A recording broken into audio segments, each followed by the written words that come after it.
नमस्कार दोस्तों। किसी को भी खबर नहीं थी कि सरकार ऐसे 3 कानून लेकर आ रही है जो पूरे के पूरे भारतीय सिस्टम को हिला के रख देंगे। जो जितनी भी गुलामी की बेड़ियां हमारे पैरों में कसी हुई हैं वो सारी टूटने को तैयार हैं। 3 बड़े कानून जो केंद्रीय गृह मंत्री जी ने शुक्रवार को लोकसभा के पटल पर रखे, उन तीनों ने सबको हिला दिया। जो इतने सालों से जिस चीज़ की मांग हो रही थी, जिसके बारे में हर कोई बोलता था, वो अब होने जा रहा है। केंद्रीय गृह मंत्री ने 3 बड़े कानून लोकसभा के पटल के ऊपर रखे, जिससे पूरे क्रिमिनल जस्टिस का जो सिस्टम है पूरा चेंज हो जाएगा। जिस तरीके से त्वरित न्याय मिलना चाहिए किसी को, वैसे न्याय मिलना शुरू हो जाएगा। लोग तारीख पे तारीख के पीछे घूमते रहते हैं और कोर्ट में तारीख पे तारीख लगती रहती है, लेकिन अब ये और नहीं चलेगा।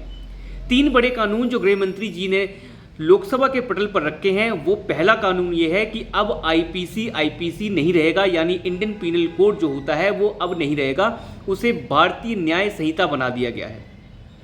अब इस भारतीय न्याय संहिता के तहत बहुत सारे बदलाव कर दिए गए हैं। जितने भी नए पुराने सिस्टम, पहले के सड़े गले सिस्टम पड़े हुए थे जो अंग्रेजों के समय से बने हुए थे, वो अब नहीं होंगे, यानी आईपीसी अब भारतीय न्याय संहिता होगी। दूसरा है सीआरपीसी, यानी क्रिमिनल प्रोसीजर। अब क्रिमिनल प्रोसीजर जो है उसे भी पूरा चेंज कर दिया गया है, उसे बना दिया गया है भारतीय सुरक्षा संहिता। अब ये बनेगा भारतीय सुरक्षा संहिता।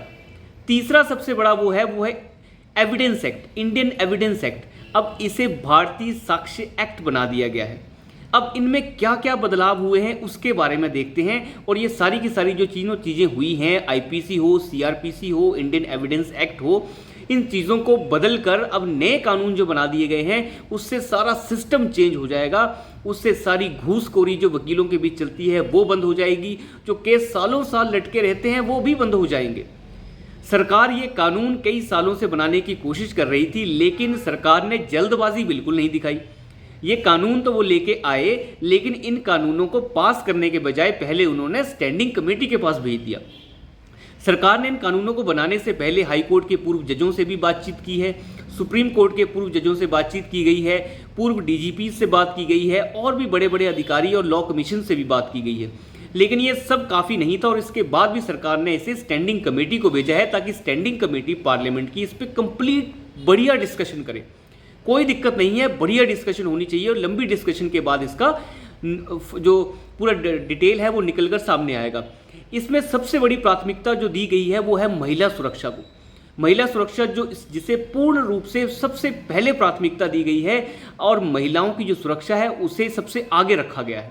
जिस तरीके से अभी जो महिलाओं के खिलाफ दुराचार बढ़े हैं, उसे ध्यान में रखते हुए महिला सुरक्षा को नंबर 1 पे रखा गया है। महिलाओं को टॉर्चर करना, महिलाओं को अपनी जो पहचान छुपाकर जो लोग उनके साथ शारीरिक संबंध बना लेते हैं, शादी का झांसा दे देते हैं, कहने का मतलब एक तरीके के लव जिहाद के केस भी इसमें आ जाएंगे। जो लोग अपनी पहचान छुपाते हैं और पहचान छुपाने के बाद जो है महिला के साथ दुराचार करते हैं, वो सारे केस इसके अंदर इन्वॉल्व कर दिए गए हैं। और इसमें मिनिमम 7 साल की सज़ा और अधिकतम जो है इसमें उम्र कैद की सज़ा तक का प्रावधान किया गया है। तो अब कुल मिला के ये बात है कि ये सब कुछ सारा सिस्टम जो है बिल्कुल क्लियर कर दिया गया है कि महिला सुरक्षा के साथ किसी तरीके का कोई कॉम्प्रोमाइज़ अब नहीं होगा। जिस तरीके की बातें बाहर हो रही हैं अब ये नहीं होंगी, और इसमें बिल्कुल साफ है हर केस के अंदर, यानी जो आईपीसी का सिस्टम है उसमें हर केस के अंदर 90 दिन के अंदर चार्जशीट पुलिस को फाइल करनी ही होगी, चाहे जो भी हो जाए। और अगर वो 90 दिन के अंदर नहीं कर पा रहे हैं तो कोर्ट के पास जाकर उन्हें समय मांगना होगा, और अधिकतम और 90 दिनों का समय मिल सकता है, उसके बाद समय नहीं मिल सकता। इसमें यह भी एक कैटेगरी लगाई गई है कि सारे केसेस की सुनवाई 3 साल के अंदर खत्म हो जानी चाहिए, 3 साल से ज़्यादा उसमें समय नहीं लग सकता। ये बिल्कुल फाइनल कर दिया गया है। अब ऐसा नहीं होगा कि एडजर्निंग करा ली, आज कोर्ट एडजर्न हो गया, आज वकील साहब नहीं आए, आज फलाने नहीं आए, वो नहीं चलेगा। अब ये नहीं चलेगा, 3 साल के अंदर आपको सज़ा सुनानी होगी। और जब सुनवाई हो चुकी है 3 साल के अंदर अंदर, तो 30 दिन के अंदर फैसला सुनाना ही होगा। और अगर आप फैसला नहीं सुना पा रहे हैं तो मैक्सिमम एक्सटेंशन इस चीज़ का सिर्फ 30 दिन और मिल सकता है, लेकिन जज साहब को ये बताना होगा कि आप फैसला क्यों नहीं सुना पाए, और ये लिखित में आपको देना होगा। तो अब जजों की भी थोड़ी बहुत जो ठुकाई है वो एक तरह से हो गई है इसके अंदर कि आप जो है लंबा नहीं खींच सकते किसी चीज़ को। अब वकील भी लंबा नहीं खींच पाएंगे पैसा ऐंठने के लिए, उन्हें जल्दी जवाबदेही देनी पड़ेगी, क्योंकि केस जो है 3 साल के अंदर ख़त्म होना ही होना है, उससे आगे वो केस बढ़ नहीं सकता। तो ये सारा का सारा मामला ही एक तरीके से निपट गया है, क्योंकि ये होता था कि वकील जो थे काफ़ी लंबा समय ले लेते थे और आगे से आगे मामला बढ़ता देता था। दूसरा मामला है राजद्रोह का। राजद्रोह को, सेडिशन को हटा दिया गया है संविधान से। अब इसे पूरी तरीके से आप ये कह सकते हैं जो सीआरपीसी में ये राजद्रोह डाला गया था अंग्रेजों के टाइम पे, उसे हटा दिया गया है। लेकिन इसकी जगह है देशद्रोह। देशद्रोह है और इसमें मैक्सिमम सज़ा जो है उम्र कैद तक की रखी गई है। अब इस चीज़ से सबसे ज़्यादा दर्द हो रहा है देशद्रोहियों को, जो देश के खिलाफ बोलते हैं। अब आप देश के खिलाफ बोल के आगे नहीं जा सकते। देश के खिलाफ बोलेंगे तो आप हमेशा के लिए जेल के अंदर। देशद्रोही इससे सबसे ज़्यादा परेशान है, क्योंकि अब मिनिमम सज़ा 7 साल और मैक्सिमम उम्र कैद तक की सज़ा है। सबसे बड़ी बात, एविडेंस एक्ट में क्या चेंजेस किए गए हैं। एविडेंस एक्ट में चेंजेस ये हैं कि अब हर चीज़ को एविडेंस माना जाएगा, चाहे वो इलेक्ट्रॉनिक डिवाइस का कोई एविडेंस हो, चाहे कोई मैसेज हो, चाहे वीडियो क्लिप हो, किसी भी तरीके का एविडेंस जो है वो एविडेंस माना जाएगा। और ये चीज़ सबसे खतरनाक होने वाली है देशद्रोहियों के लिए। तो ये ऐसे ऐसे बदलाव हैं जो पूरे के पूरे जुडिशियल सिस्टम में रिफॉर्म ला देंगे। अब अगर आप कोई नहीं वकील मौजूद हो पाता, नहीं आ पाता, अब ऐसा नहीं चलेगा। अब वीडियो कॉन्फ्रेंसिंग से भी मुजरिम पेश हो सकता है, वकील भी पेश हो सकता है और जज भी पेश हो सकता है। कहने का मतलब, अगर कोई नहीं आया है तो अदालत एक तरीके से वीडियो कॉन्फ्रेंसिंग से भी चलेगी। लेकिन ऐसा नहीं होगा कि हेयरिंग को अगली बार सुन लेंगे, ऐसा नहीं होगा।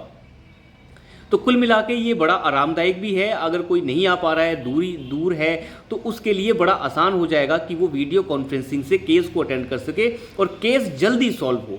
ये सारी की सारी चीज़ें जो हैं बड़ी ही बेहतरीन हैं।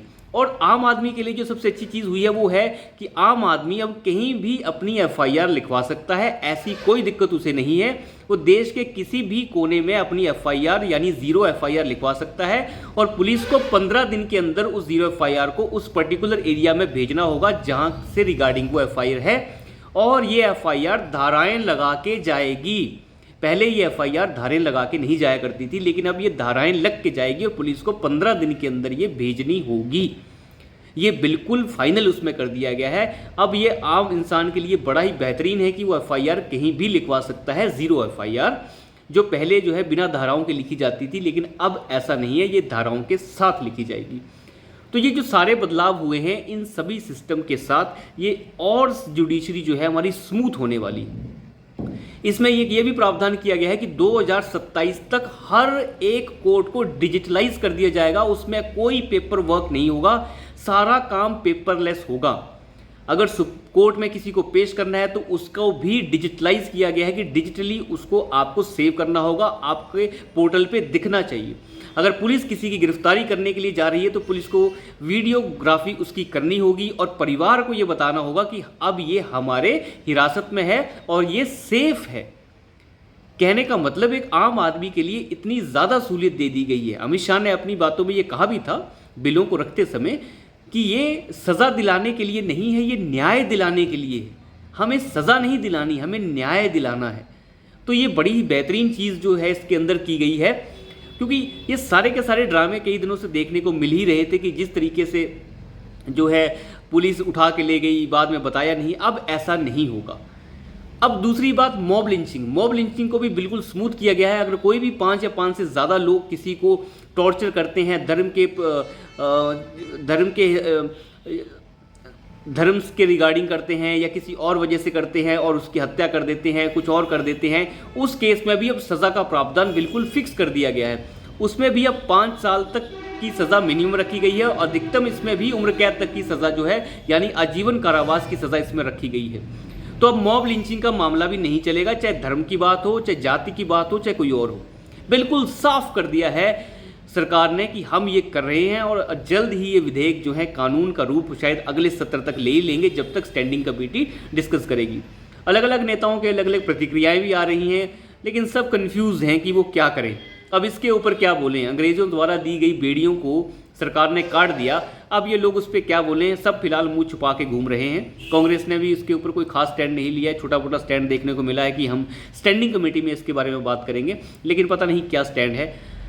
कुल मिला के ये सारी बेड़ियां अब खत्म होने जा रही हैं और देश बढ़ेगा आगे। तो अभी के लिए इतना ही, धन्यवाद।